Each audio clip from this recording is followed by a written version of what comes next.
Hello friends, नमस्कार। मैं हूं उमाकांत पंड्या। हम आज शुरू कर रहे हैं क्लास 10th का लेसन। जो प्रश्नावली है आपकी 12th, पृष्ठीय क्षेत्रफल और आयतन। आप बिना स्किप किए मेरी बात को पूरा सुन लीजिए। हम किसी भी विषय को स्टार्ट करते हैं तो हम सबसे पहले उसके पाठ को पढ़ते हैं और हम बाद में प्रश्न उत्तर करते हैं। पर गणित के विषय में यह विडंबना है कि हम बिना पाठ पढ़े ही सीधे प्रश्न उत्तर पर जाते हैं, जिसके कारण हमें कुछ भी समझ में नहीं आता और विषय भी हमें कठिन लगने लगता है।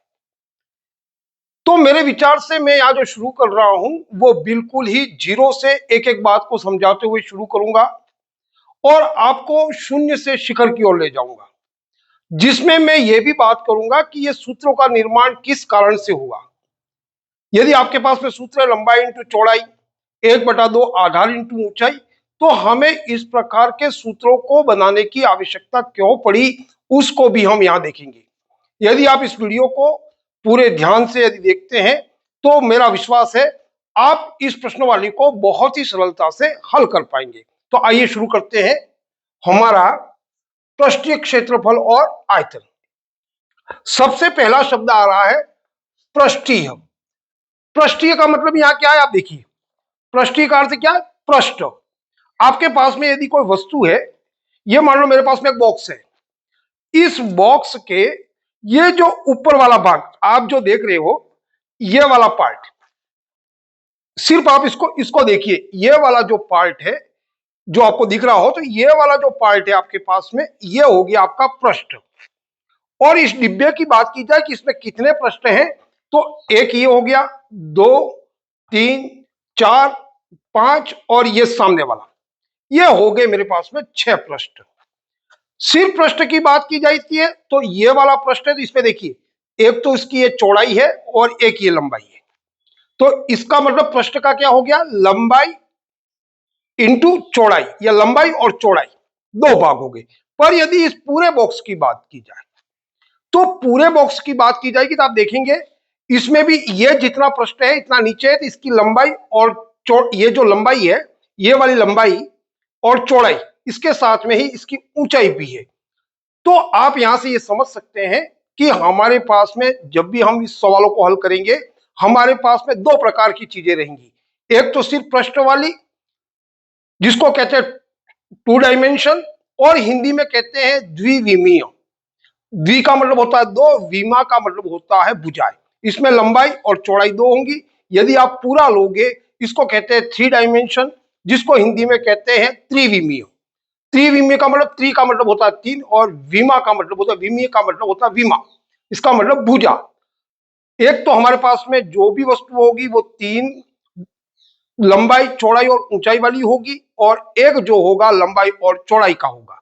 लंबाई और चौड़ाई वाली अगर कोई वस्तु है तो सिर्फ वो पृष्ठ है, लंबाई चौड़ाई और ऊंचाई वाला है तो ये 3 डायमेंशन है। तो इससे हम इस बात को शुरू कर रहे हैं कि यह बात आपको समझ आई होगी। अब हम आगे बढ़ते हैं। यह हो गया पृष्ठ। पृष्ठ का मतलब, यह मान लो बोर्ड है, बोर्ड का यह पार्ट जो है वो पृष्ठ है। और यदि इस बोर्ड के इस पूरे पार्ट में से यदि मैंने यहां पर कुछ इस प्रकार की आकृति खड़ी कर दी, तो यह जो आकृति है मेरे पास में, इस आकृति के अंदर जितना पार्ट है ये वाला, इसको हम कहेंगे क्षेत्रफल। इसके अंदर वाले पार्ट को कहेंगे हम क्षेत्रफल। हमारे किसी भी पृष्ठ पर या किसी भी जगह पर यदि हम कोई आकृति निर्माण कर दे, जैसे यहां ये निर्माण कर दिया, तो बोर्ड का पूरा भाग तो ये था, पर हमने इस प्रकार की आकृति बनाई। इस प्रकार की आकृति के अंदर का पार्ट जो होगा वो होगा हमारे पास में क्षेत्रफल, अंदर का पार्ट। यह आकृति किसी भी प्रकार से हो सकती है, आयत हो सकती है, त्रिभुज हो सकती है, वृत्त हो सकती है। वृत्त को जैसे क्षेत्रफल कहा था, आपको तुरंत समझना है, ये इसके अंदर वाले पार्ट को हम कहेंगे क्षेत्रफल। यह आकृति कुछ इस प्रकार से भी हो सकती है, यदि इसका क्षेत्रफल कहेंगे तो ये वाला हो गया और ये वाला हो गया। बस आपको समझने की जरूरत है कि क्षेत्रफल कौन सा है। यह हो गया हमारा क्षेत्रफल। हम सबसे पहले ये समझेंगे 2D। 2D का मतलब द्विविमीय, जिसमें लंबाई और चौड़ाई होगी उसका क्षेत्रफल हम कैसे ज्ञात करते हैं। पर मैंने कहा यहां मैं बिल्कुल शून्य से शुरू करूंगा। तो आप ये बताइए कि ये आकृति जो मैंने निर्माण की, ये आकृति किसकी है। आप इसको कह सकते हो आयत है, या आप उसको कह सकते हैं वर्ग है। पर आपको जब तक गणित में ये बात नहीं बता दी जाती कि ये चीज क्या है, यहां यदि उसके जो भी पार्ट्स है, जो भाग है, उनको चिन्हित नहीं किया जाता, तब तक हम ये नहीं बता सकते कि ये आकृति क्या है। अब देखिए, यही आकृति में यहां खड़ी करके आपको बताता हूं। अब देखिए, इसमें मैंने कर दिया ये और ये वाला पार्ट, ये और ये और ये, इसको भी मैं वैसा ही कर देता हूं। इसी आकृति को आप मानिए भले बड़ी है, पर आप मान लीजिए यही आकृति यहां पर भी है, इसकी जितनी लंबाई है इतनी ही लंबाई इसकी है। ये मान लो 6 है, तो ये भी आपके पास में 6 सेंटीमीटर है, तो ये भी मान लीजिए आप, ये भी 6 सेंटीमीटर है। यदि ये 5 सेंटीमीटर है, तो आप मान लीजिए ये भी 5 सेंटीमीटर है, ये भी 5 सेंटीमीटर है, और ये भी 5 सेंटीमीटर, ये भी 6 सेंटीमीटर है। अब आकृति को देख करके सबसे पहले तो उसकी जितने भी पार्ट्स हैं उनको सही ढंग से देखना सीखो। इसमें क्या क्या होगा वो देख लीजिए। किसी भी आकृति में एक तो ये जो किनारे, ये जो लाइनें होंगी, इसको कहते हैं भुजा। इसमें 4 भुजा हैं, एक गिन लीजिए, 1 2 3 4, इसमें भी 1 2 3 4 भुजाओं के आधार पर इसका नाम पड़ गया चतुर्भुज। जिसमें 4 भुजा होंगी उसको हम कहेंगे चतुर्भुज। अभी कोई पूछे ये कौन है, चतुर्भुज, ये भी क्या है, चतुर्भुज। अब देखिए, यदि मैंने इसको इस प्रकार का यहां पर लगा दिया, यदि आपको पता हो कि ये क्या लगा, ये दिखाता है उसके कोण को, इसका कोण है, और इस प्रकार का करने पर इस कोण को कहते हैं 90 डिग्री का कोण। तो ये हो गया 90 डिग्री का कोण, और यहां पर मैंने नहीं लगा रखा। अब बताइए ये क्या है और ये क्या है। अब इन दोनों में आपको डिफरेंस को देखने की जरूरत है। यदि आप उसके डिफरेंस को, इस छोटी छोटी बात को समझने लगे, तो आपके लिए ये जो पार्ट होगा वो बिल्कुल ही सरल होगा। हम अभी पार्ट को पढ़ रहे हैं, फिर हम उसके प्रश्नों पे जाएंगे, और जब आप प्रश्नों पे जाओगे तो उसके उत्तर बहुत बेहतरीन तरीके से दे पाओगे। अब बताइए ये क्या है और ये क्या है। तो ये है हमारे पास में आयत। आप इसको आयत नहीं कह सकते। ये आयत क्यों नहीं है, तो यहां देखिए, इसके आमने सामने की भुजाएं बराबर हैं, और इसका प्रत्येक एंगल 90 डिग्री का है। इसके कोण जो है वो 90 डिग्री के हो। ऐसी आकृति जिसके आमने सामने की भुजाएं बराबर हो और प्रत्येक कोण 90 डिग्री का हो, उसको हम कहेंगे आयत। ये डेफिनेशन आपको याद होनी चाहिए और पता होना चाहिए। आप कभी भी ये नहीं कह सकते आमने सामने की भुजाएं बराबर होती हैं वो आयत हो गया। ये डेफिनेशन या ये परिभाषा आपकी गलत है। यहां देखिए, यहां पर इसके आमने सामने की भुजाएं बराबर है, पर ये जो कोण है वो 90 डिग्री के एंगल में नहीं है, यानी कि ये आपका आयत नहीं हुआ। यदि ये आयत नहीं है तो हम इसको क्या कहेंगे, इसको कहेंगे हम समांतर चतुर्भुज। यह भी चतुर्भुज है, आयत है, वो एक विशेष प्रकार का चतुर्भुज है।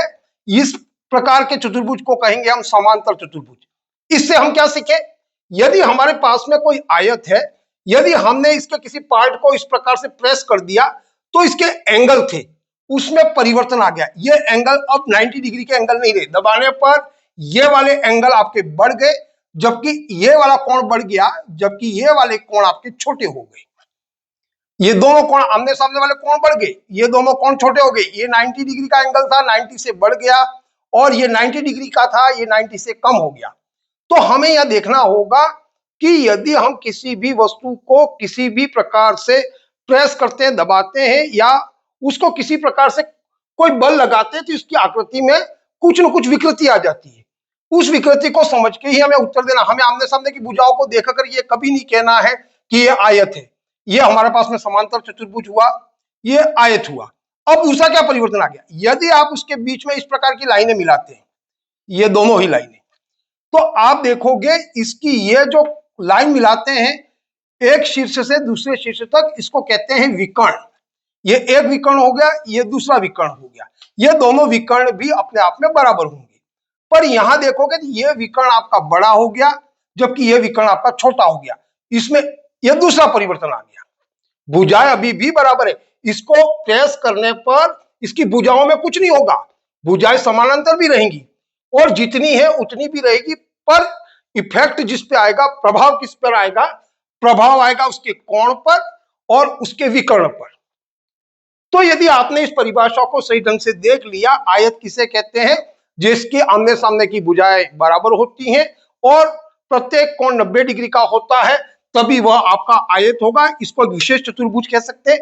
यदि आमने सामने की भुजाएं बराबर हैं पर उसके कोण 90 डिग्री के नहीं है, तो आप कहेंगे इसको समांतर चतुर्भुज। आज हम इन दोनों पर ही बात करेंगे और इसको समझने की कोशिश करेंगे। हमने यहां पर क्या क्या सीखा, तो हमारे पास में जब भी कोई आकृति होगी, यदि उसकी 4 भुजाएं होंगी तो उसको हम चतुर्भुज कहेंगे। यदि चतुर्भुज की आमने सामने की भुजाएं बराबर और प्रत्येक कोण 90 डिग्री का होगा, वो आयत हो जाएगा। यदि आमने सामने की भुजाएं बराबर है पर यदि कोण 90 डिग्री का नहीं होगा, उसको हम समांतर चतुर्भुज कहेंगे। तो हमारे पास में यहाँ कितनी प्रकार की चीजें प्राप्त हुई, एक तो हमको इसमें पता चला भुजाएं होती हैं, दूसरी चीज इसमें होती है कोण, और तीसरी चीज होती है इसमें विकर्ण।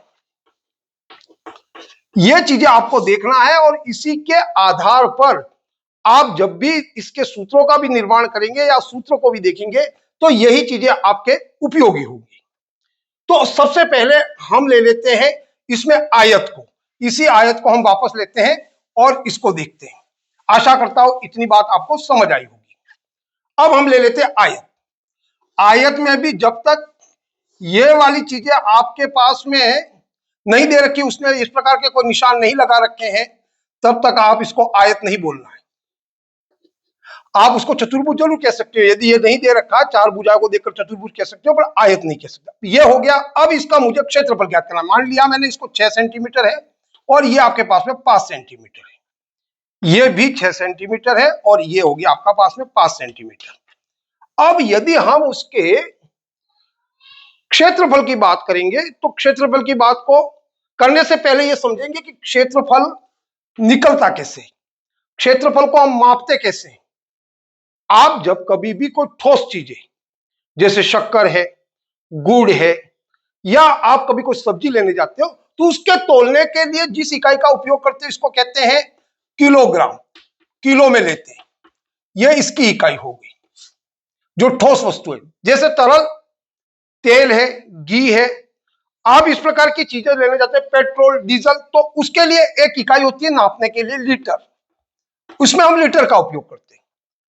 यदि कोई चीज को लंबाई या चौड़ाई में मापना है तो इसके लिए हम जिस इकाई का उपयोग करते हैं इसको कहते हैं मीटर। जैसे हमने यहां पर यहां से यहां तक की लंबाई को मापा तो उसको हमने सेंटीमीटर में मापा। अब मेरे को यह बताइए, यदि हम इसको नापेंगे, इसके अंदर वाले क्षेत्रफल का मतलब तो आप समझ गए होंगे, इसके अंदर वाले पार्ट्स को यदि मापेंगे तो इस पार्ट को नापने के लिए हम किस इकाई का उपयोग करेंगे। यह बात बहुत महत्वपूर्ण है क्षेत्रफल के लिए। यह समझ लीजिए मील का पत्थर है। यदि आपने इस बात को अपने अंदर उतार लिया तो क्षेत्रफल में आप सूत्र निर्माण के संबंधी बात कर लीजिए या ऐसे बात कर लीजिए, आपको यह बात बिल्कुल क्लियर हो जाएगी यदि आपने इसकी इकाई को जान लिया। इसकी इकाई होती है, जब भी हम 2 डायमेंशन लंबाई और चौड़ाई की बात करेंगे तब उसको मापने के लिए हमारे पास में जो इकाई होगी वो होगी वर्ग। वर्ग का मतलब आप समझ गए होंगे, वर्ग किसको कहते हैं, जिसकी चारों भुजाएं बराबर हो और प्रत्येक एंगल 90 डिग्री का हो। इस प्रकार का जो भी शेप होगा इससे हम इसके क्षेत्रफल को नापेंगे। कोई भी त्रिभुज हो भले तो भी हम इसी वर्ग से नापेंगे, समांतर चतुर्भुज है तो भी इसी से मापेंगे, वर्ग है तो भी उसी से मापेंगे।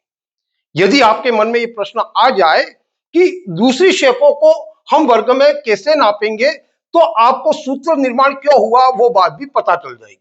ये बहुत ही महत्वपूर्ण बात कह रहा हूं। यदि आपको ये बात याद हो गई, 2 डायमेंशन द्विविमीय जो आकृतियां लंबाई और चौड़ाई, इनको नापने के लिए हम जिस इकाई का उपयोग करते हैं वो कहलाता है वर्ग। यदि आपने वर्ग को समझ लिया तो आप मान लीजिए आपके सभी काम हो गए। अब देखिए यहां पर इसको मैं वापस बना देता हूं, इतनी बात आपको समझ आई होगी। यहां देखिए वर्ग से हम क्या कर रहे हैं, मैं थोड़ा सा बड़ा बना देता हूं, इससे आपको स्पष्ट रूप से समझ में आए। अभी मैंने कहा कि ये आपका 6 सेंटीमीटर है और ये कहा मैंने आपका 5 सेंटीमीटर है। ये वाला पार्ट आपके पास में 5 सेंटीमीटर है, जबकि ये वाला पार्ट आपके पास में 6 सेंटीमीटर है। यदि मेरे को इसका क्षेत्रफल ज्ञात करना है तो मैं यहां पर वर्ग नापूंगा कि इसमें कितने वर्ग बन रहे हैं। और वर्ग किसके बनेंगे, इसकी लंबाई सेंटीमीटर में है तो वो सेंटीमीटर में वर्ग बनाने। 1 सेंटीमीटर, चारों भुजाएं सेंटीमीटर की होंगी। यदि आपने इसको मीटर में लिया तो आपको मीटर मीटर के वर्ग बना करके हम इस क्षेत्रफल को दिखाते हैं। अभी हम सेंटीमीटर में दिखाते हैं। ये मान लो 6 सेंटीमीटर है तो हम इसको 6 पार्टों में बांट देते हैं बराबर। आप मान लीजिए ये 1-1 सेंटीमीटर का पार्ट है, 1 2 3 4 5 और 6, गिन लीजिए 1 2 3 4 5 और 6। 5 लाइनें खींचने पर 1 2 3 4 और 5 लाइनें खींचने पर इसके 6 पार्ट हो गए, 1 2 3 4 5 और 6। ये आप इसको मान लीजिए 1 सेंटीमीटर के रूप में, भले ये थोड़ा बड़ा हो आप इसको मान लीजिए कि सेंटीमीटर के रूप। अब क्या करना हमको कि 5 भागों में बांटना है इसकी चौड़ाई को। लंबाई को हमने 6 भागों में बराबर बांट दिया क्योंकि 6 सेंटीमीटर था। अब इसकी चौड़ाई को हम 5 भागों में बांटेंगे, 1 2 3 और 4। अभी भी मान लीजिए सभी बराबर है और 1-1 सेंटीमीटर के। अब आप इसकी लाइन को ड्रॉ कीजिए, इसको सीधी करिए, 1 2 3 4 और 5। 5 लाइनें खींचने पर आपके पास में ये 6 खंड हो गए, 1 2 3 4 5 6। और ये जो चौड़ाई है उसके पार्ट कर दीजिए 5, 1 2 3 4 और 5, 1 2 3 4 और 5। अब आप यहां देखेंगे कि हमने यहां क्या किया, 1 सेंटीमीटर इधर से लिया, 1 सेंटीमीटर इधर से लिया। ये 1 सेंटीमीटर से ये वाला पार्ट भी आपका 1 सेंटीमीटर है। इधर से भी देखो कि ये 1 सेंटीमीटर से 1 सेंटीमीटर है और ये प्रत्येक एंगल, क्योंकि पहले से ही हमने कहा ये आयत है तो ये 90 डिग्री पर है, ये 90 डिग्री पे। ये क्या बन गया, सभी आपके अंदर बनने वाले सभी वर्ग बन गए। अब ये वर्ग कितने हैं वही हम क्षेत्रफल में दिखा रहे हैं। भले आपको यहाँ आयत दिखे पर अभी आप रफली ये समझ लीजिए कि एक वर्ग है। अब ये कितने वर्ग बने इसको काउंट करेंगे, 1 2 3 4 5 6 7 8 9 10 11 12 13 14 15 16 17 18 19 20 21 22 23 24 25 26 27 28 29 और 30। अब हमारे पास में 30 वर्ग मिले। तो हम यहां क्या दिखा रहे क्षेत्रफल में कि ये जो क्षेत्रफल है वो हमारे पास में 30 क्या है, सेंटीमीटर के, सेंटीमीटर का मतलब सेंटीमीटर, सेंटीमीटर 30 वर्ग। सबसे पहले तो हम लिखेंगे 30 है वो हमको क्या प्राप्त हुए, वर्ग प्राप्त हुए। तो हम लिखेंगे 30 वर्ग। और ये वर्ग किस प्रकार के हैं तो हमने इसके सेंटीमीटर में बनाए, इसलिए लिखेंगे इसको सेंटीमीटर। तो हमारे पास में उत्तर क्या आ गया, 30 वर्ग सेंटीमीटर। अब हमने इस वर्गों को गिन लिया कि 30 है, पर क्या गणित में हम बार बार बड़ी बड़ी, मान लो कि हमको किसी गांव का क्षेत्रफल निकालना है, किसी जिले का निकालना है या राज्य या देश का निकालना है, तो क्या हम इस प्रकार के वर्ग बना करके इसको काउंट कर सकते हैं, ये संभव नहीं है। तो फिर तरीका क्या हुआ कि 30 कैसे प्राप्त किया जाए, इसी को लेकर के फिर उन्होंने देखा कि क्या करने पर 30 प्राप्त होगा। तो उन्होंने देखा इसकी लंबाई कितनी है, आप देखिए लंबाई कितनी है 6 और चौड़ाई कितनी है इसकी 5। 30 में यदि 5 का गुणा करते हैं तो अपने आप ही 30 आ जाता है, आपको इस प्रकार के वर्गों को बनाने की आवश्यकता नहीं होगी। तो लंबाई कितनी होगी, लंबाई होगी 6, तो लंबाई इंटू चौड़ाई, आपका सूत्र क्या हो गया आयत का, लंबाई इंटू चौड़ाई। और 30 आ गया और उसको लिखते क्या, 30 वर्ग। वर्ग क्यों लिखते हैं, क्योंकि हमको 30 वर्ग मिले और ये वर्ग किस इकाई के बने हुए, सेंटीमीटर के। तो आपने लिख दिया 30 वर्ग सेंटीमीटर। इस प्रकार से 2 डायमेंशन जहां लंबाई और चौड़ाई होगी, वो आपका चाहे त्रिभुज हो, चाहे वृत्त हो, चाहे वर्ग हो, उसमें आपको इस प्रकार के मिलेंगे और सभी का माप वो सिर्फ वर्ग में होगा। यह बात मैं आपको समझाने की कोशिश कर रहा हूं। यदि आपने इस बात को अच्छे से समझ लिया तो आने वाले जो वीडियो है उसमें हम त्रिभुज के सूत्र का निर्माण कैसे हुआ, इसके अलावा अभी हमने कहा था समांतर चतुर्भुज का, उसके हम जो क्षेत्रफल को गिनते हैं, भले सूत्र आपको याद हो, पर ऐसा बनाने के पीछे क्या कारण था, यदि उसको भी जानने की यदि आप जिज्ञासा रखते हैं तो ये आपके लिए बहुत ही बेहतर होगा और ये कॉन्सेप्ट आपके लिए अस्थायी होगा। आज के लिए बस इतना ही। जय हिंद, जय भारत।